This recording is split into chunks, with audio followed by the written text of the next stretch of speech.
Olá, sejam mais uma vez bem-vindas e bem-vindos ao nosso canal Aliteração.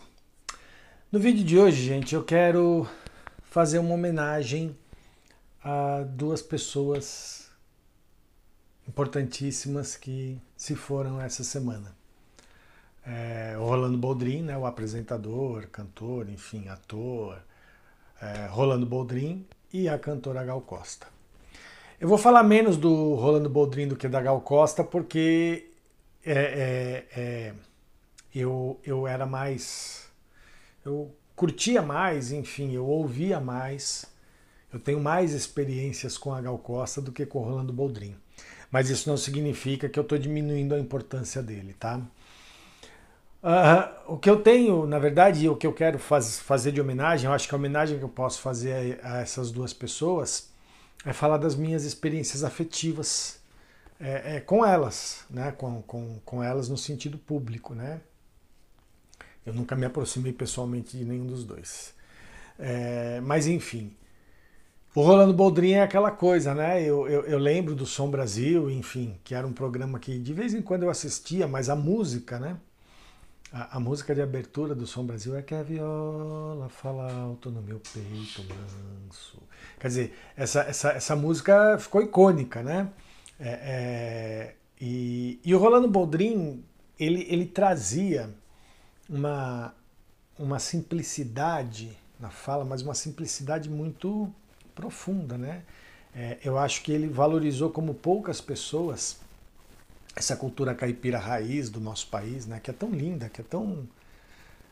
E que sempre foi tão negligenciada, né? E aí o Rolando Boldrin, durante tanto tempo, defendendo na televisão essa cultura, enfim, essa moda de viola, essa coisa toda, eu sempre achei muito bonito.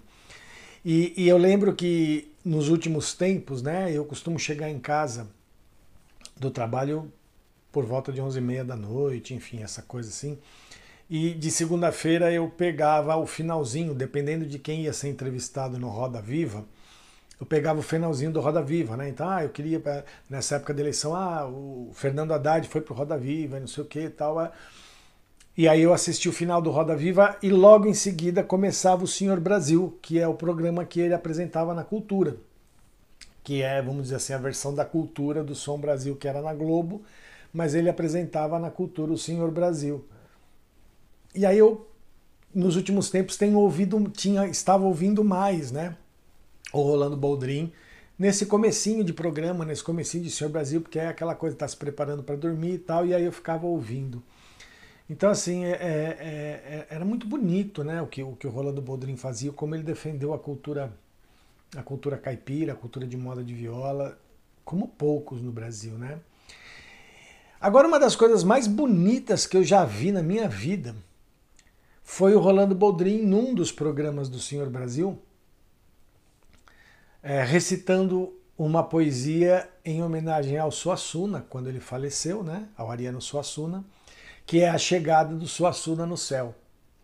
É um poema em forma de cordel, né, por conta não só do Rolando Boldrin, mas do próprio Ariano Suassuna, que era outro defensor ferrenho da cultura popular, né. Gente, é de uma beleza, né?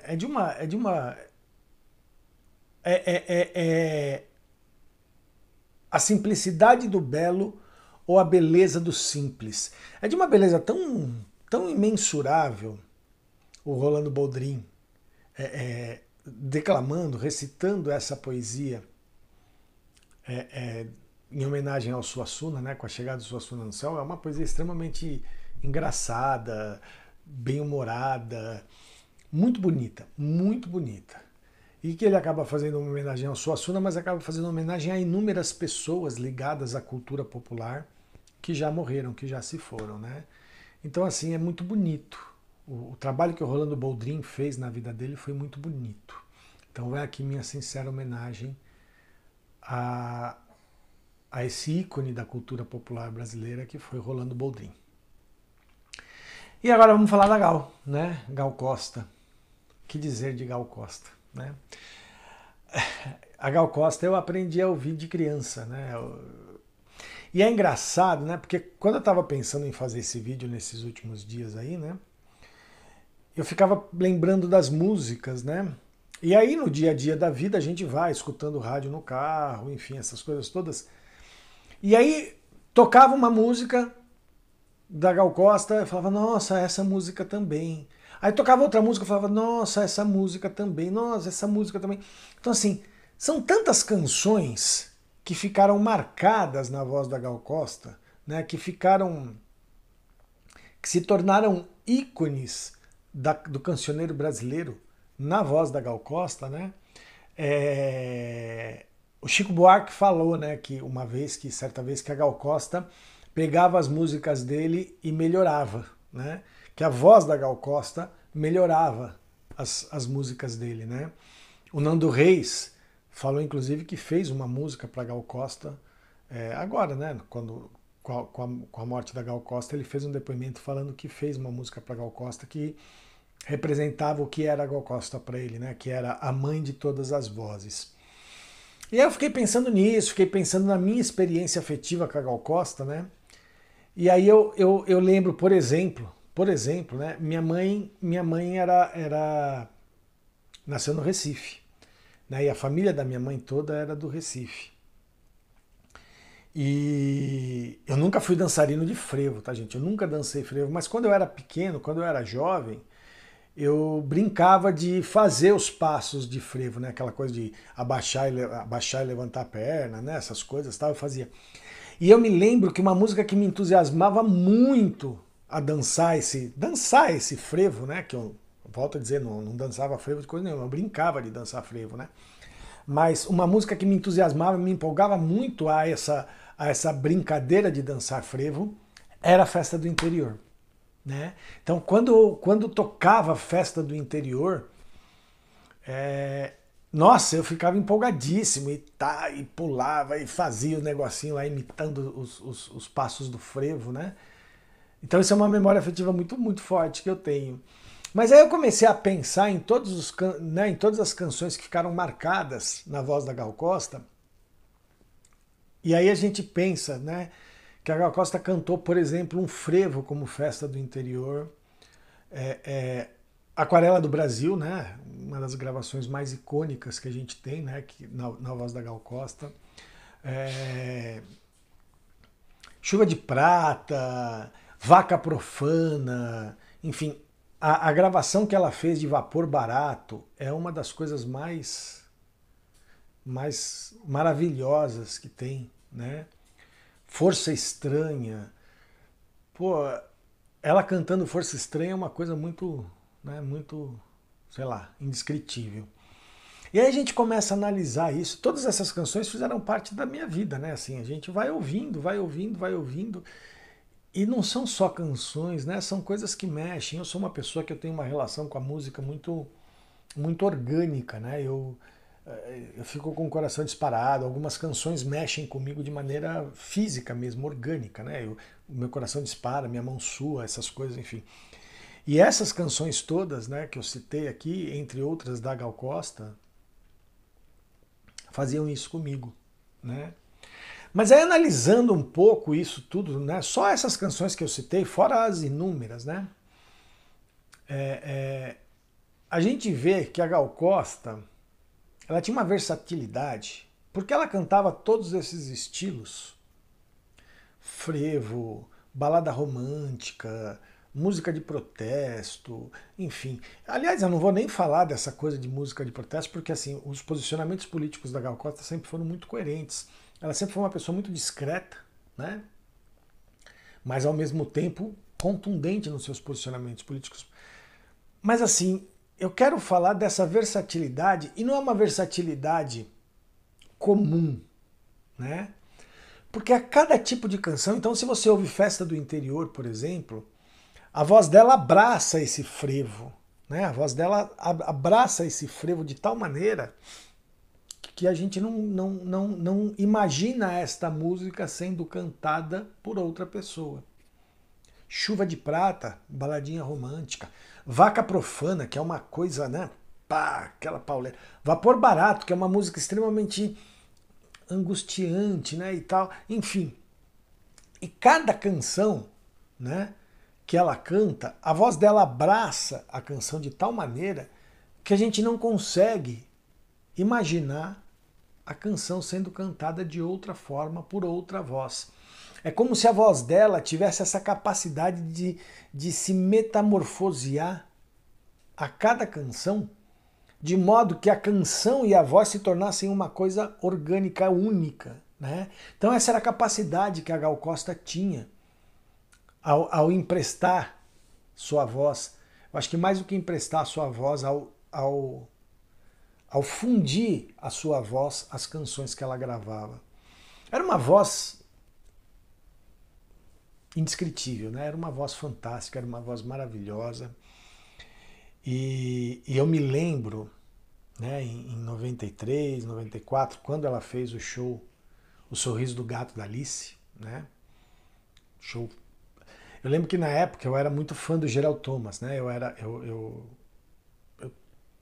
tinha começado a fazer teatro há poucos anos, né? Acho que uns 8, 9 anos que eu fazia teatro. E eu tinha assistido muitas peças do Gerald Thomas, né?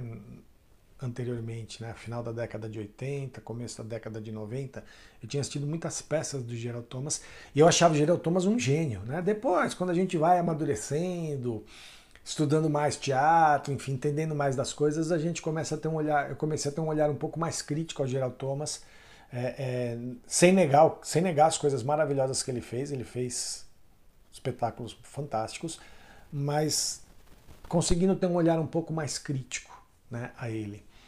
Mas nessa época não, nessa época eu ainda tinha essa coisa meio de fã, né? Eu achava o Gerald Thomas um gênio e tal. E ele dirigiu esse show da Gal Costa, né? O Sorriso do Gato da Alice. E, meu, uma polêmica, foi uma potência. O show foi foda, sabe? O show foi foda. E aí virou toda aquela polêmica, porque teve aquela, né, quando ela cantava com os seios de fora, o começo do show, ela entrando como uma gata, enfim. E polêmicas à parte, porque eu acho que essas polêmicas todas são bobagem, né? Sabe, enfim. Porque a Gal cantando com os seios de fora era muito mais do que uma mulher cantando com os seios de fora. Era uma entrega, era uma coisa, né? Era um corpo inteiro de uma mulher cantando com uma virulência e ao mesmo tempo com uma.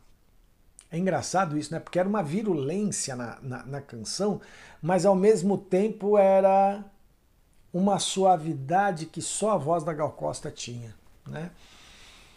Então, assim, eu tô falando desse show porque é muito engraçado que, assim, o que a Gal Costa fez nesse show foi desconstruir a imagem da estrela, né, da cantora estrela tal, e se entregar totalmente a uma proposta artística, a uma proposta cênica que só cabia, e aí tentando fazer um exercício de imaginação, que só cabia a ela, que só cabia a voz dela, que só cabia a imagem dela, que só cabia a Gal Costa. Então eu fiz questão de dizer do Sorriso do Gato do show, né, o Sorriso do Gato da Alice, justamente por isso, porque é um momento da carreira da Gal Costa que a gente para, olha e fala, só a Gal Costa mesmo. Não dava para ser outra pessoa a fazer aquilo. E aí você começa a rememorar a carreira da Gal Costa e acontece o que aconteceu comigo agora, que eu fiquei pensando justamente para fazer esse vídeo. As canções que a Gal Costa gravou, só a Gal Costa, né? A gente não consegue, ela tinha essa maravilha de abraçar a canção com a sua voz de uma maneira que é quase como se a voz, como se a canção saísse da voz dela, né? Quem criou a canção foi a voz dela, né? Então foi ela, foi a voz dela. Era essa mágica que a Gal Costa conseguia fazer com a voz dela. Então, assim, todas as minhas homenagens a essa cantora extraordinária que foi a Gal Costa. Essa pessoa extraordinária, enfim, essa artista maravilhosa que foi a Gal Costa. É isso, gente. Também podia falar, porque também acabou aparecendo ontem a morte do Roberto Guilherme, aquele ator que fazia parte dos Trapalhões, enfim. Eu não quero colocar nada em escala de importância, porque eu acho que todos os artistas são importantes em certa medida, né? Mas é uma questão de proximidade. Apesar de eu ter vivido a minha infância assistindo muito aos Trapalhões, né? E o Roberto Guilherme era uma pessoa que, né, com o Sargento Pincel lá, enfim, era um ator que eu gostava e tal. E apesar de achar o Rolando Boldrin uma figura maravilhosa, enfim, e toda a importância que ele tem para a cultura popular, eu sempre fui mais próximo e, enfim, Gal Costa para mim era uma diva, uma musa, enfim, uma coisa extraordinária enquanto mulher, enquanto cantor, enquanto artista, enquanto pessoa, né? Acho que é um exemplo para todas e todos nós. Então fica aí minha simples homenagem a essas 3 pessoas que se foram, né? Roberto Guilherme, enfim, que eu só citei, mas Rolando Boldrin e a indescritível, eu acho que a melhor forma de falar da Gal é isso, a indescritível Gal Costa, tá bom? Espero que vocês tenham gostado. Mais uma vez eu peço a todas e todos para se inscreverem no canal se não se inscreveram. Se já se inscreveram, chamem as pessoas para se inscreverem no canal. A gente tem aí uma meta de aumentar cada vez mais o número de inscritas e inscritos no canal para a gente manter esse crescimento orgânico do nosso trabalho. Curtam o vídeo, compartilhem, comentem, ajudem a criar engajamento aí para a gente poder ter, né, fazer o YouTube gostar um pouquinho mais da gente. Visitem nosso blog, nossas redes sociais. Agora a gente está passando pelo processo vai começar o processo de escolha dos textos para o 10º número da revista Fluxos, que vai sair em dezembro. Então fiquem atentos, leiam lá os outros números da revista, que é muito legal. Sigam a gente nas redes sociais, o Facebook, o Instagram, o Twitter, enfim. E quem quiser e puder, colabora com a nossa campanha do Apoia-se. Cada colaboração é muito importante, gente. Lá começa em R$5. Então, se você puder colaborar com a gente, o link da campanha no Apoia-se está aí na descrição do vídeo, tá? É muito importante para a gente poder continuar a fazer esse nosso trabalho com todo o carinho, com todo o cuidado que a gente tem, falando de arte, de cultura, de literatura, de política, enfim, falando do Brasil, do mundo, da arte e dessas pessoas maravilhosas como foi Gal Costa. Tá bom? É isso, gente. Até o próximo vídeo. Tchau, tchau.